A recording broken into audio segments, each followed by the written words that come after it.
യേശുവിൻ നാമത്തിൽ ഞാൻ ഇത് പറഞ്ഞുകൊണ്ടിരിക്കുമ്പോൾ കേവലം ഒരു രോഗസൗഖ്യത്തിന് വേണ്ടി മാത്രമുള്ളവരല്ല ഈ മെസ്സേജ് അറ്റൻഡ് ചെയ്തുകൊണ്ടിരിക്കുന്നത്. കേവലം കടബാധ്യത മാത്രം തീരാനുള്ളവരല്ല ഈ മെസ്സേജ് അറ്റൻഡ് ചെയ്തുകൊണ്ടിരിക്കുന്നത്.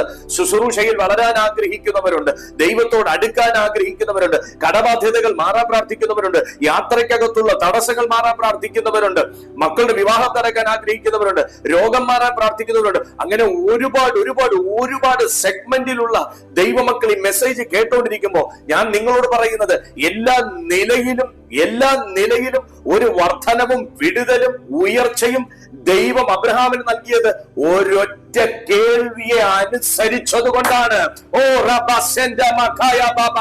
യേശുവിന്റെ നാമത്തിൽ ഇന്ന് നിങ്ങൾ ഇത് കേട്ടോണ്ടിരിക്കുമ്പോ നിങ്ങളുടെ കാതുകളിൽ ഈ ശബ്ദം വന്നെത്തുന്നത് ഒരൊറ്റ ശബ്ദമായിട്ടായിരിക്കും.